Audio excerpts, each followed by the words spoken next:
Le coaching. Le coaching.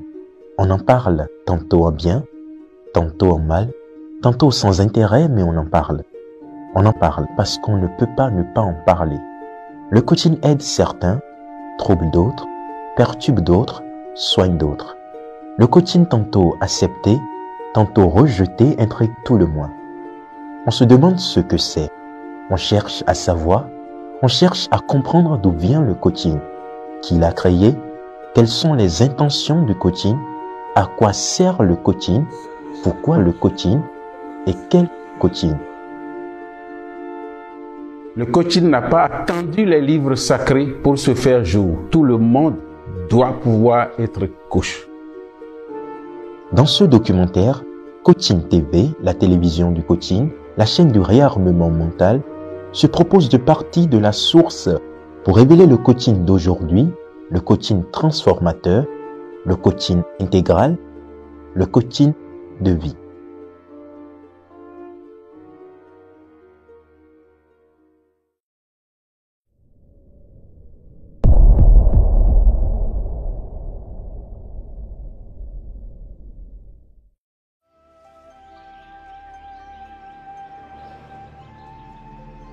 Dieu créa l'homme et la femme.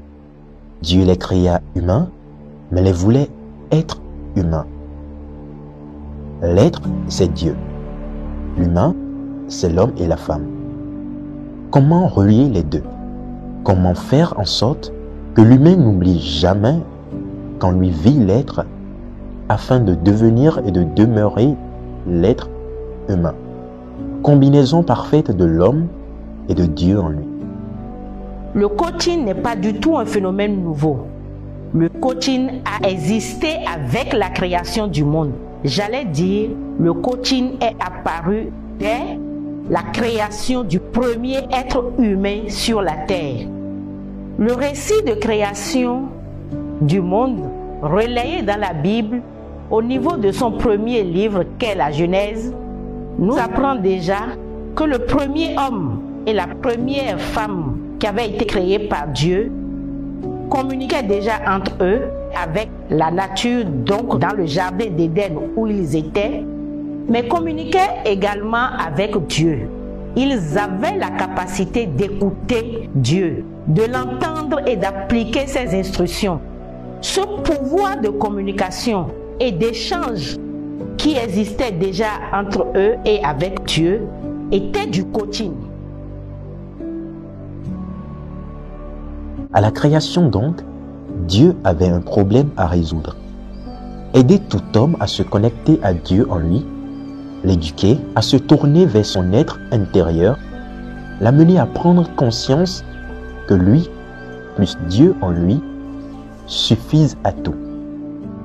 Par quel moyen Dieu peut éduquer l'homme à prendre conscience qu'il est en lui, à découvrir et exploiter le potentiel immense qu'il a mis en lui? Au commencement donc, Dieu créa l'homme, la femme et le coaching pour relier l'humain à l'être et avoir l'être humain. Depuis très longtemps, nos parents, nos aïeux savaient que l'homme était formation et la demeure. Nous en voulons pour preuve de l'initiation au rite traditionnel qui se révélait et jusqu'à présent encore une véritable formation humaine. C'était du coaching. C'est du coaching. Cette initiation formatrice selon les domaines prépare tous ceux qui les reçoivent à être vraiment des hommes, à savoir coopérer avec Dieu et à ainsi passer de l'humain au statut d'être humain. Cela leur permet de faire face à toutes les vicissitudes de la vie pour un triomphe toujours glorieux.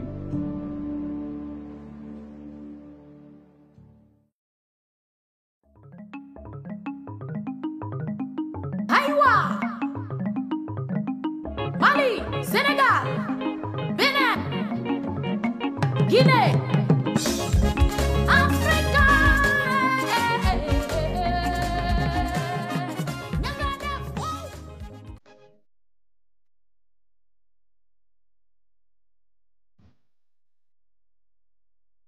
Sundiata Keita était infirme. Il n'arrivait pas à se tenir sur ses pieds. Il rampait au sol. Jusqu'à l'âge de 7 ans, on peut dire qu'il était humain. Un jour, les insultes de sa belle-mère l'ont emmené à prendre conscience qu'il n'est pas seul, que Dieu vit en lui et qu'ensemble avec Dieu, il devient être humain, être puissant et invincible, capable de transformer l'impossible en possible, l'impensable en pensable. Sundiata Keita, le désormais être humain, se leva, marcha, déracina un baobab entier à l'âge de 7 ans pour le poser aux pieds de sa mère. La légende Sundiata Keita était lancée. Comme Sundiata Keita, de nombreux humains devenus êtres humains ont réalisé l'impossible au travers des nations. Seulement, certains prenaient conscience et réalisaient l'impossible, d'autres pas. Il était devenu indispensable d'élaborer un mode de prise de conscience qui pouvait permettre à tout le monde de devenir être humain, de réaliser l'impossible, de tout réussir, de tout gagner, de tout vaincre.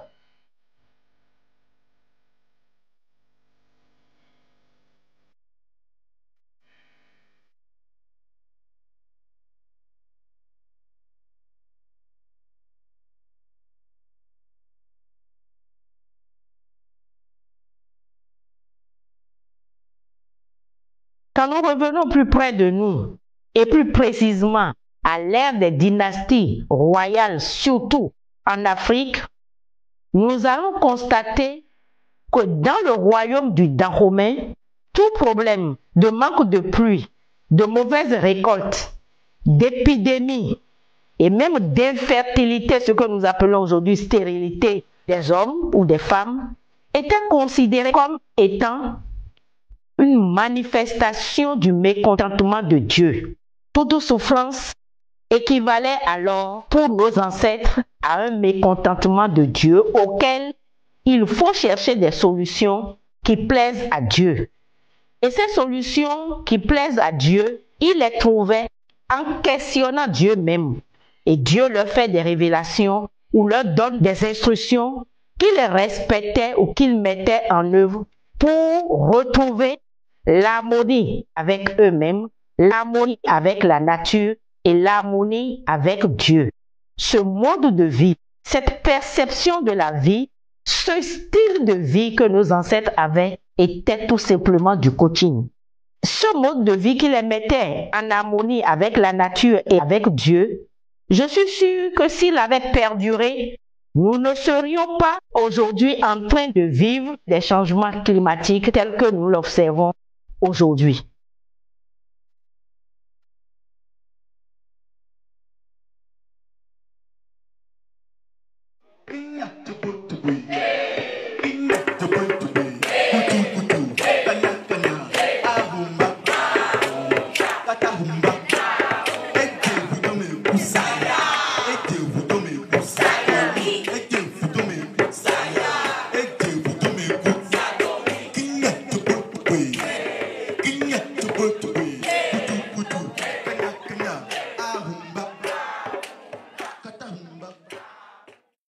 « 25 000 ans avant Jésus-Christ, les Bushmen du Kalahari formalisent le coaching à travers un certain nombre de sagesses appelées aujourd'hui les 10 pouvoirs du développement personnel.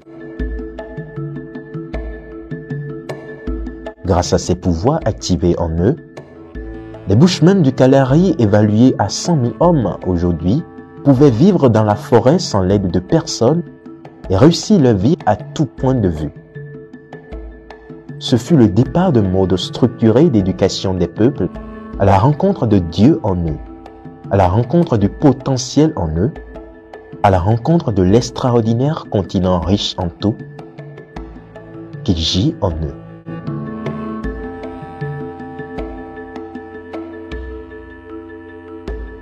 Ce merveilleux peuple qui constitue aujourd'hui un exemple vivant de ce qu'on peut appeler le développement personnel et le coaching. Dans des temps immémoriaux, ils avaient déjà compris qu'en réalité, pour réussir sa vie, il faut s'aimer soi-même. Il faut aimer les autres. Pour réussir sa vie, il faut être responsable et non coupable. Pour réussir sa vie, il faut savoir pardonner. Il faut décider de choisir par soi-même les croyances qui vont gouverner notre vie. Pour réussir sa vie, il faut savoir trouver du sens à ce que nous faisons ou abandonner. Pour réussir sa vie, il faut savoir donner et donc être généreux et dans la gratitude, savoir dire merci. Ils ont compris depuis 25 000 ans avant Jésus-Christ que dans la vie, pour que nous puissions réussir notre vie, il faut pouvoir rompre avec son passé. Parce que traîner son passé est comme un boulet qu'il faut savoir abandonner pour gagner. Ils ont déjà compris depuis ce temps que pour réussir sa vie, nous devons être maîtres de notre destin. Car nous sommes puissants au-delà de toutes les limites. Ce peuple est l'exemple vivant du développement personnel. Vivement que nous puissions aller à l'école de ces différents peuples au travers du monde qui, depuis toujours, ont appris à réussir. Que Dieu nous aide à conduire la dynamique qui fera que le monde entier va finalement se rendre compte que des outils existent pour venir à bout du changement climatique, pour venir à bout des problèmes de faim, des problèmes de maladie. Oui, comme les Bushman, dans l'ethnie de chacun de nous, il y a eu du coaching depuis toujours. Dans la famille de chacun de nous, il y a eu des coachings depuis toujours. Dans nos religions, quel que soit l'endroit où deux êtres humains se retrouvent, il y a du coaching et ce, depuis toujours. Comme les Bushmen du Kalahari, on peut retrouver partout en Afrique et dans le monde des peuples tournés vers eux-mêmes, capables de réaliser l'impossible. Des peuples qui, sans aller à l'école, inventèrent la médecine, l'architecture, l'astronomie, la météorologie avec exactitude et précision.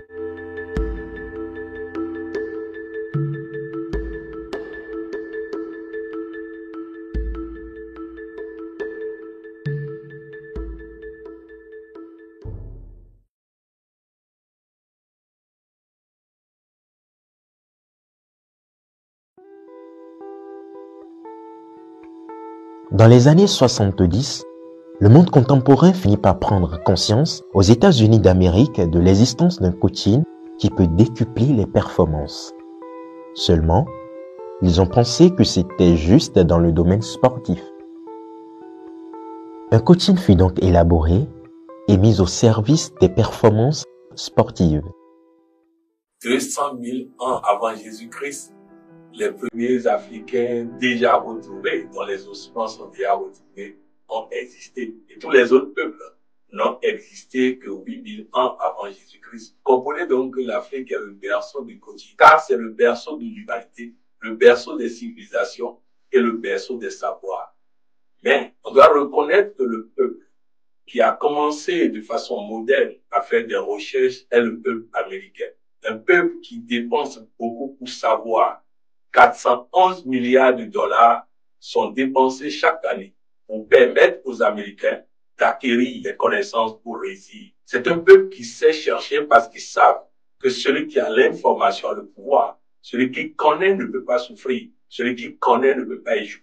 Tous les années 70 aux États-Unis d'Amérique, ils ont fait des travaux de façon disparate parce que ne sachant pas ce qu'est le coaching, qu'est-ce que c'est que le coaching et à quoi ça veut servir, diverses recherches ont permis d'identifier deux éléments du coaching. Le premier, savoir choisir les hommes, les personnes qui peuvent gagner. Non pas les personnes qui, physiquement, donnent l'impression de gagner. Ils ont pu choisir un Usain Bolt qui est né avec un pied plus long que l'autre. Au fait, c'est cette compétence de choix. Savoir choisir, savoir voir au-delà de ce que les autres voient. Savoir voir au-delà du physique. Ils ont vu en cet homme qui avait un pied plus long que l'autre qu'il va courir plus vite que les autres. D'autres l'appelleraient handicapé. Eux, ils en ont fait un champion. Ensuite, ils ont appris à activer le pouvoir en les gens, la motivation intérieure à chacun, l'énergie nécessaire pour se surpasser. C'est comme ça qu'ils ont pu faire d'un Barack Obama, un Africain du Kenya, le président des États-Unis d'Amérique. En fait, les Américains ont découvert autour des années 70 ce que David Hasselhoff a utilisé pour permettre à Barack Obama de quitter en bas pour aller au sommet. Bref, pendant les années 70, les Américains ont découvert ces deux éléments. Ça leur a permis pendant des années de gagner toutes les compétitions pratiquement. En tout cas, dans la plupart des sports, ils gagnaient tout, absolument tout dans les années 70. Vous savez, lorsque le président américain devient président, il faut près d'un mois pour l'éduquer à être président. Pour qu'il comprenne que lorsque les conseillers lui disent qu'il n'y a plus de solution, il doit se mettre à genoux. Il dit à Dieu, tout ce que tu nous as appris, on a appliqué, ça n'a pas marché. Alors applique ce que tu nous as pas appris et fais changer les circonstances. Vous ne le savez peut-être pas. Le coach de Barack Obama s'appelle David Alcirod. Lorsque David a rencontré Barack Obama, aucun sondage ne prévoyait la victoire de Barack Obama. Tout le monde pensait qu'il ne pouvait pas gagner. Mais David a vu en Barack Obama quelqu'un qui peut gagner. Il a dit dans une déclaration, si je ne croyais pas au charisme de Barack Obama, je n'allais pas accepter d'être son coach. J'ai accepté d'être son coach parce que je crois qu'il peut, malgré l'apparence qui est contre lui. Ensuite, ils ont travaillé. Et au début, Barack Obama aussi n'y croyait pas. Il fallait qu'il y croie. Donc, il lui a sorti le Yes We Can because impossible is nothing de Martin Luther King. Résultat, à force de répéter Yes We Can, Yes We Can, Yes We Can, Barack Obama a commencé par y croire. Et son cerveau a commencé par dire, oui, je crois maintenant que tu peux. Seulement, les Américains ne voteront pas pour un noir. Il fallait trouver la nouvelle phrase. Grâce à l'aide de David Alcirod, il a trouvé Change We Need. Nous avons besoin de changement. À une semaine des élections, Barack Obama dit, mon cerveau dit oui, nous avons besoin de changement, mais quand? Et il dit, ok.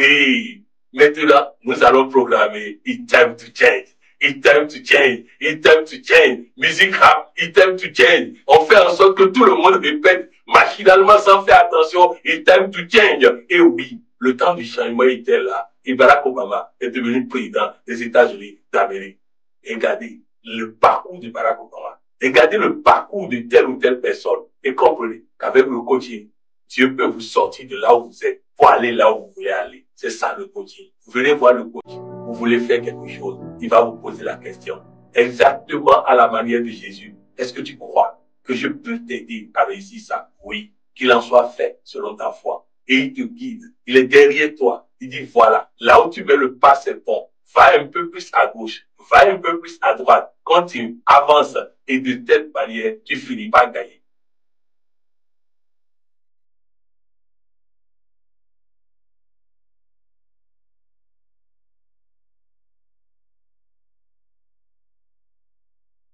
Progressivement, chacun de nous comprend d'où vient le coaching, ce qu'est le coaching et l'évolution du coaching.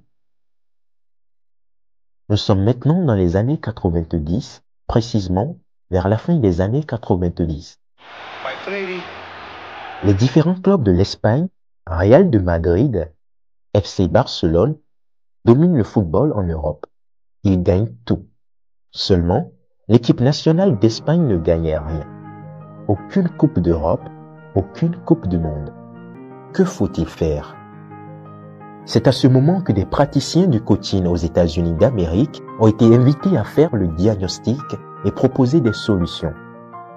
Ils ont révélé que c'est une nation qui gagne une coupe et pas seulement les joueurs sur le terrain, parce que la nation constitue l'environnement et le regard sur les joueurs permettant un esprit de gagne.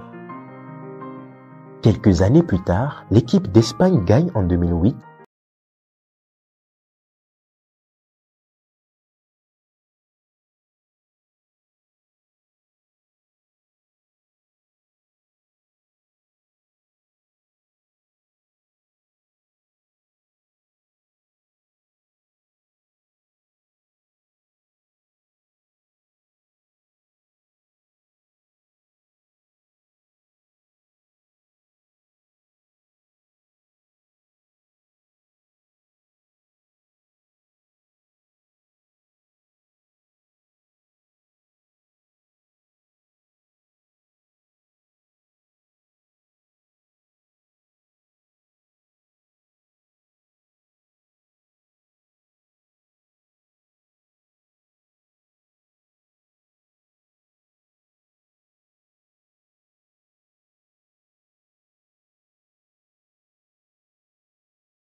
Puissance. La puissance de la parole. En 2004, le coach Patrick Armand-Pognon se fit former dans le coaching tel que développé en Europe. Il devint coach, mais estimait n'avoir pas eu assez d'éléments pour coacher. Bien qu'étant coach, il subissait toujours la maladie, la pauvreté, les difficultés de couple, les difficultés professionnelles, preuve des limites du coaching à lui enseigné. Il commence alors une série de recherches qui permit en 2007 à Bamako au Mali de donner naissance au coaching africain devenu intégral. Ce que j'ai appris dans le coaching ne m'a pas permis d'avoir la santé, ne m'a pas permis d'avoir le bonheur, ne m'a pas permis d'avoir l'argent. À l'époque, tout le monde connaissait Coach Pognon à Bamako, ce consultant international qui était à moto, ce consultant international qui avait des arriérés de loyer, ce consultant international qui avait des difficultés pour manger, pour vivre, pour fonctionner. Et donc, il fallait chercher qu'est-ce qui ne va pas dans ce qu'on m'a appris. La première chose, j'ai observé un mécanicien et je me suis rendu compte que le mécanicien, lorsqu'on lui amène une voiture, il vérifie la panne compatible, pas compatible. Alors, je me suis dit, comment il est possible pour moi de vérifier la maladie, de vérifier la pauvreté, la panne que constituent tous ces mots-là, compatible, pas compatible. Quel aspect de ma vie je vais étudier et ensuite quel autre aspect je vais étudier. C'est ainsi que j'ai identifié les 8 domaines de perturbation dans la vie d'un homme. Autrement dit, lorsqu'un homme a accepté l'idée que son corps peut accepter maladie, il a des raisons de tomber malade. Nous devons donc aider les uns et les autres à ne pas accepter la maladie. Ensuite, nous avons vérifié la question d'identité. Est-ce que nous savons qui nous sommes? Je ne savais pas qui j'étais. C'est normal que j'ai ces problèmes-là. Donc, un compartiment à nettoyer. Les croyances ne sont ni vraies, ni fausses. Seulement, nous les avons érigées en vérité absolue. Et ces croyances nous font du mal. Il va falloir déjouer ces croyances et construire de nouvelles croyances favorables. Notre comportement nous pose problème, il faut nettoyer. Nos compétences nous posent problème, il faut nettoyer. Notre environnement, les personnes que nous fréquentons nous posent problème, il faut nettoyer. Le regard des autres sur nous pose problème, il faut nettoyer. Notre relation avec Dieu nous pose problème, il faut corriger. Voilà donc les 8 niveaux de perturbation dans la vie d'un homme. Première étape pour parler d'un véritable coaching. La deuxième chose, nous avons identifié les 9 domaines du coaching.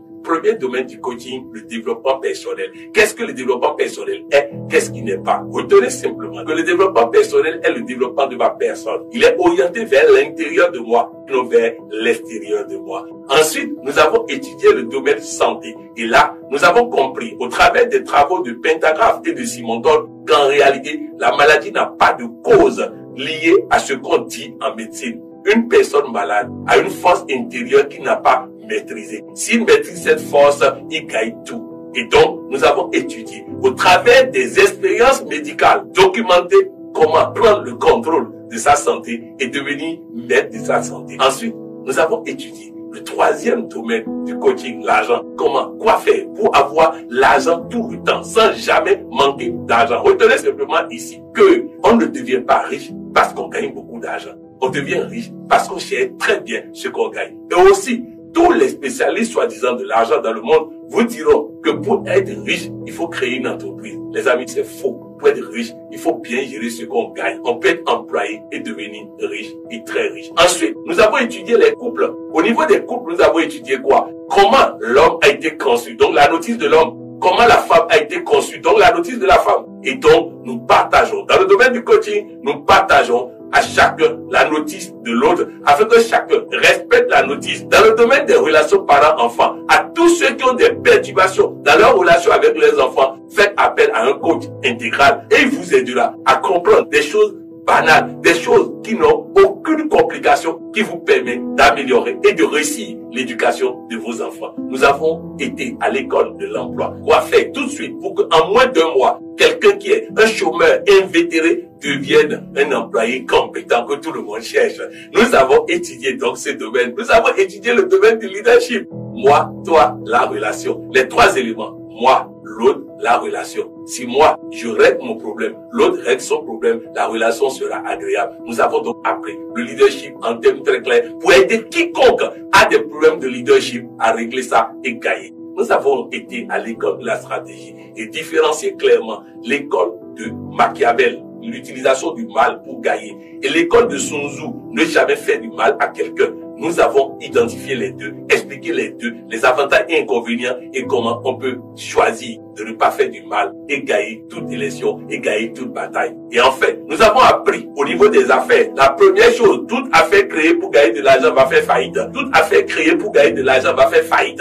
Donc, on ne crée pas une entreprise pour gagner de l'argent, on crée une entreprise pour donner satisfaction. Et c'est de là que l'argent va sortir. Deuxième chose, on s'est rendu compte qu'on cherche tout le temps les idées, les bonnes idées d'affaires, alors que simplement, nous devons retenir que une affaire qui marche découle d'un problème à résoudre. Écoutons les problèmes des gens et nous aurons les bonnes affaires à faire avec eux. 9 domaines dans lesquels le coaching a codifié avec des postulats très clairs, ce qui fait qu'un coach formé convenable est capable d'accompagner quelqu'un, quel que soit le domaine dans lequel il a des problèmes, il va l'accompagner et il pourra vérifier compatiblement, pas compatiblement, les niveaux de perturbation dans sa vie. Le coaching, il faut apprendre. C'est un métier, c'est un job. Voilà le coaching intégral tel que nous l'avons conçu et dans lequel nous avons formé plus de 5000 coachs au travers du monde.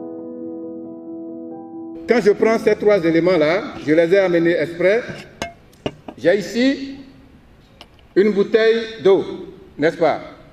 Alors, si j'ouvre la bouteille d'eau et je consomme ça, excusez-moi, hein, je vais boire. Il me reste ici l'emballage, n'est-ce pas? Alors l'emballage, je vais mettre ça où? Dans ma poche. Je vais jeter ça où?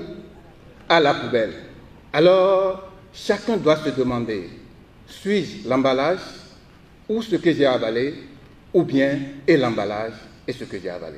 Cela dit, je voudrais vous montrer les 2 autres aussi, qui ont emballage et qui ont de contenu. Mais quand vous regardez les 3, ils ont emballage et contenu.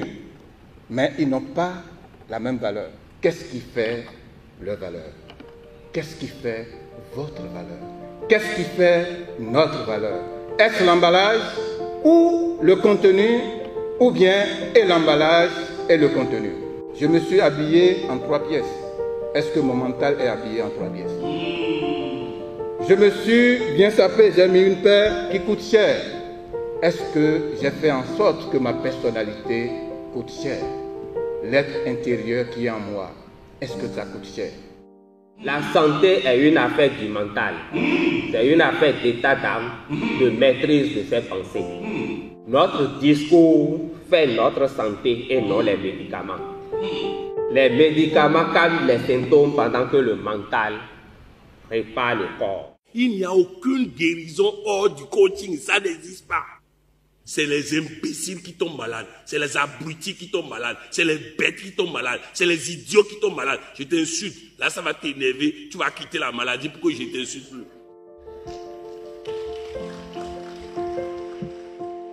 Il faut, dit d'ailleurs le psychologue américain Rosenthal, toujours regarder les enfants avec amour, joie, bonheur, paix pour obtenir d'eux le meilleur demain.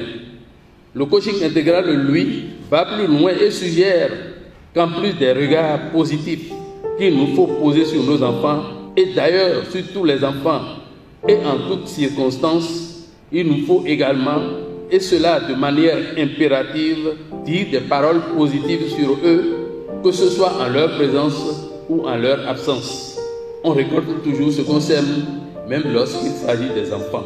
En leadership, 3 clés importantes sont à prendre en compte. Le moi, l'autre dirait le moi héroïque. Les autres et la relation. Le moi, c'est la prise de conscience de mon identité de leader, de ma responsabilité de leader, de mon rôle de leader. Je corrige mon identité, je prends conscience de l'importance de ma personne afin de savoir reconnaître l'importance des autres. Mais les autres, c'est qui? C'est tout le monde. C'est le monde dans lequel j'évolue. Et de façon un peu détaillée, les autres, c'est ma charmante épouse ou mon charmant époux. Les autres, ce sont mes merveilleux enfants. Les autres, ce sont mes parents, mes collègues, mes employés, ma hiérarchie, mes partenaires, tous ceux avec qui je ne m'entends pas. Tous ceux avec qui je ne partage pas les mêmes convictions, surtout politiques ou religieuses par exemple. Je dois savoir donner à tous ceux-ci la même importance que j'ai appris à me donner depuis que j'ai pris conscience de qui je suis. Si les autres ne sont rien à mes yeux, je ne peux pas exercer une influence saine et efficace sur eux. Vous savez, en tant que pasteur, nous faisons face à des défis au niveau de l'Église. Défis de pauvreté, défis de chômage des jeunes qui sortent par milliers et qui ne trouvent pas du travail. Et le coaching nous permet d'avoir des outils qu'il faut pour résoudre ces problèmes. Et depuis que je suis venu au coaching, par la grâce de Dieu, beaucoup de choses ont commencé par changer dans la vie des membres de mon église.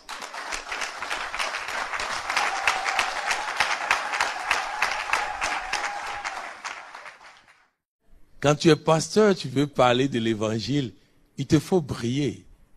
Il te faut être capable de sortir l'argent toi-même. L'huile coule d'abord sur la barbe d'Aaron avant de descendre. Si l'homme de Dieu n'a pas l'argent, il n'attirera que les pauvres. Si l'homme de Dieu a l'argent, il attirera des hommes bénis. Si l'homme de Dieu a la santé, il attirera des gens de bonne santé.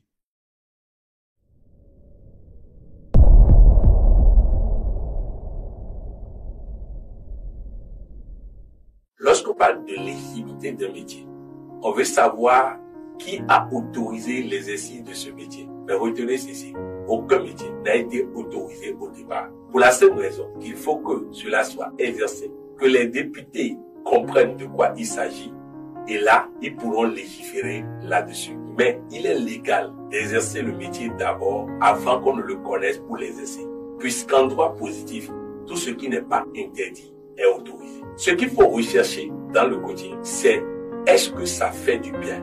Est-ce que c'est utile? Aujourd'hui, la réponse est oui. Tout le monde sait que le coaching est utile, même s'il y a beaucoup de dérapages qu'il faut corriger. Et c'est pour corriger les dérapages qu'il faut que des structures organisées forment des coachs, leur donnent des diplômes. En plus du diplôme, qui leur donne une reconnaissance d'un ordre professionnel d'exercice du métier.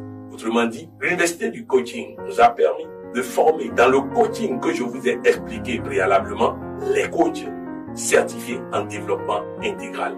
Nous leur avons appris d'abord les 8 niveaux de perturbation.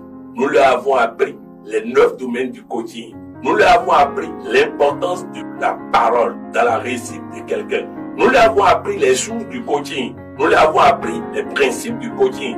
Nous leur avons appris les outils du coaching. Nous leur avons appris la démarche du coaching. Après, un à un, comment exercer le coaching dans divers domaines. Ainsi donc, nous avons compartimenté la formation en licence, master 1, master 2, doctorat, professeur junior, professeur titulaire et professeur émérite. D'abord, la licence permet d'avoir les fondamentaux. Le master permet de rentrer en spécialité. Le master 2 permet d'apprendre à élaborer une thèse de doctorat. Ensuite, on fait la thèse. Cette thèse, présentée devant un jury, permet d'avoir le diplôme de docteur en coaching intégral. Est-ce qu'avec votre accord, nous pouvons déclarer pour Ali désormais docteur en coaching?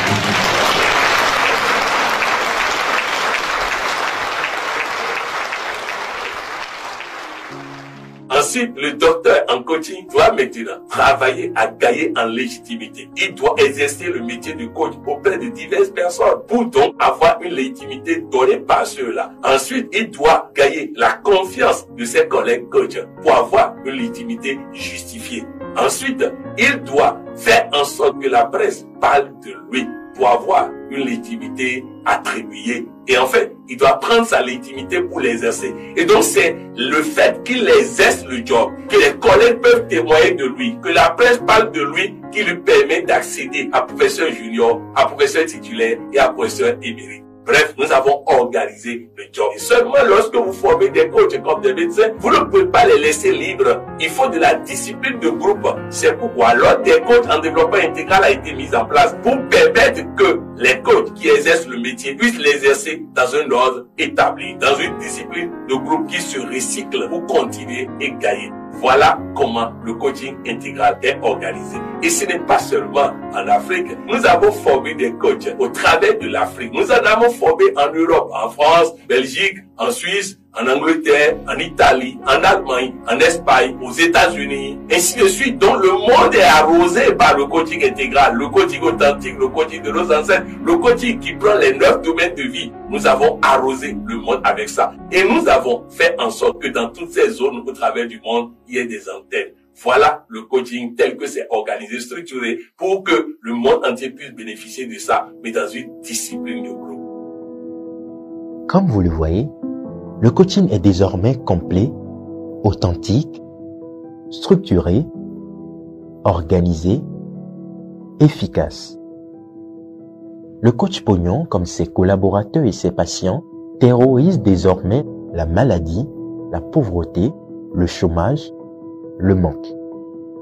Oh oui, le coaching donne le pouvoir.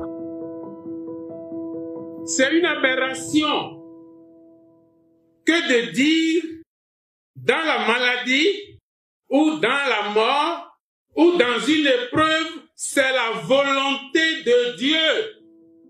Mais c'est merde. Oui, mais c'est de la merde que de penser que Dieu vous fait mal, que Dieu tue votre enfant. Tu veux que ton enfant meure. La nature dit oui, Dieu dit oui. Nous nous maudissons et nous disons que c'est Dieu. Nous disons que c'est la nature. Nous disons que non. Parce que Dieu dit toujours oui.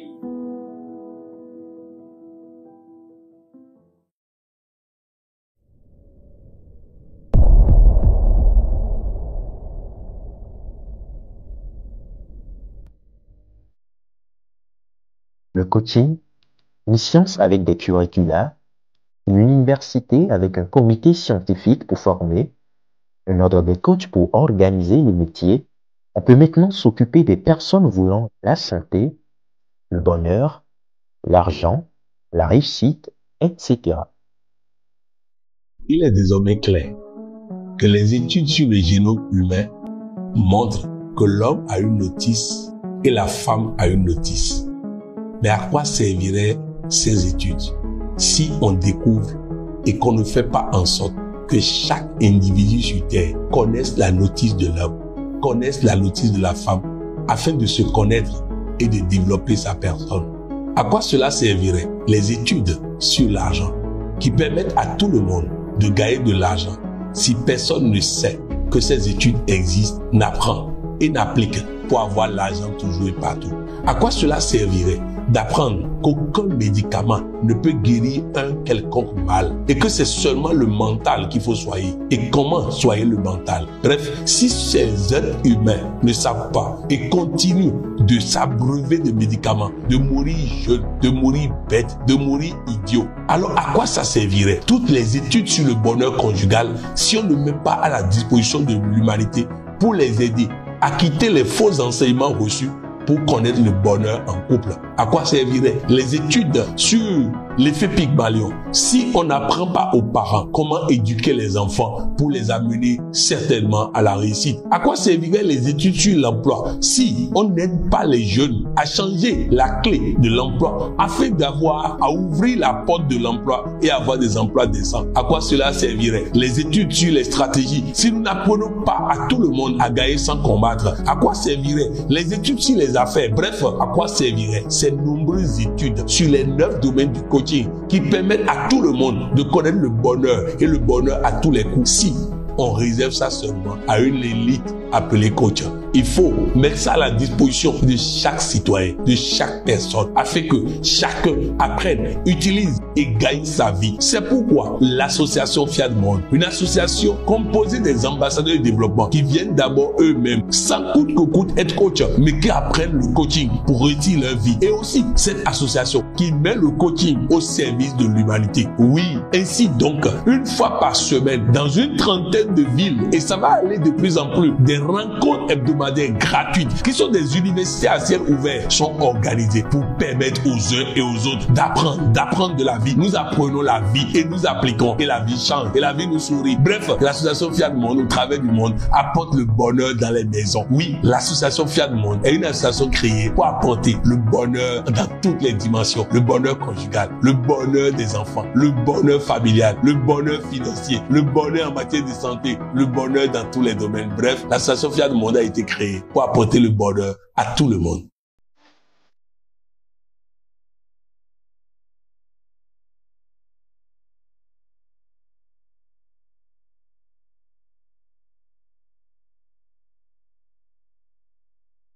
Nous sommes à Cotonou, au Bénin, au siège mondial de l'association Fiat Monde, une association créée en 1995 par le coach Patrick Armand-Poyon.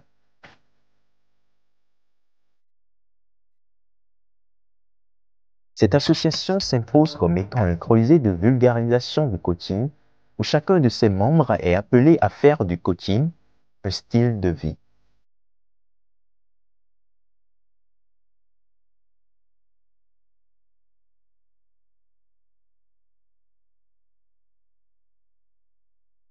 Avec ses plus de 600 membres au travers du monde, l'association Fiat Monde s'est donnée comme vision d'œuvrer pour l'édification d'un monde pacifique. Mais pour ce faire, il faudrait d'abord que chaque individu sur la Terre, en commençant par ses membres, travaille continuellement à cultiver la paix en soi et la paix autour de soi. Raison pour laquelle son leader a trouvé une formule pour réunir au moins une fois par semaine ses membres ainsi que leurs proches pour leur faire vivre le coaching dans leur santé, dans leur couple, dans leurs affaires, en un mot, dans leur quotidien. Cette formule, il l'a appelée Clinique de la santé et du bien-être. Elle se tient en présentiel dans plusieurs villes au travers du monde et en ligne tous les 15 jours dans un webinaire Zoom.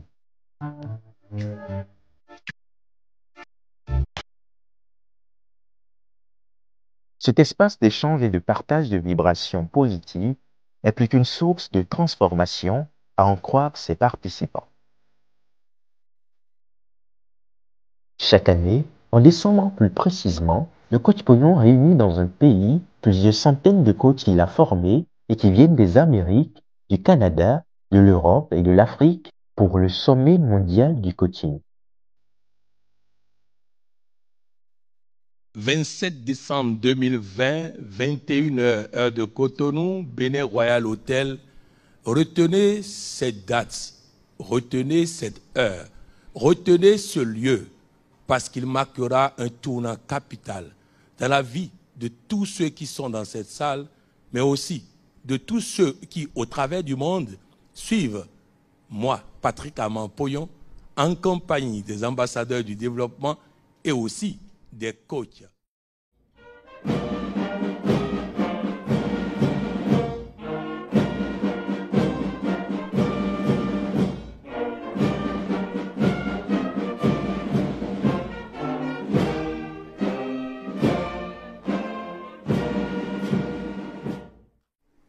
Monsieur le Président mondial du Forum international des ambassadeurs du développement, Mesdames et Messieurs les représentants des ministres nominés, distingués ambassadeurs du développement, Mesdames, Messieurs, honorables invités, je vous salue chaleureusement en vos grades et rangs. Mon cœur, empli de foi et de conviction, vous souhaite la bienvenue dans cette majestueuse salle de conférence de ce prestigieux Bénin Royal Hotel et de la pittoresque et ravissante ville de Cotonou. N'hésitez pas à jouir pleinement et densément du cadre féerique que vous a réservé l'organisation de ce sommet. Vive le Forum international des ambassadeurs du développement. Je vous remercie.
suis puissant. Oui, je suis puissant. I am invincible. I am powerful. I'm happiness. I'm happiness. I am intelligent. I am a winner. I am king. I am a beautiful.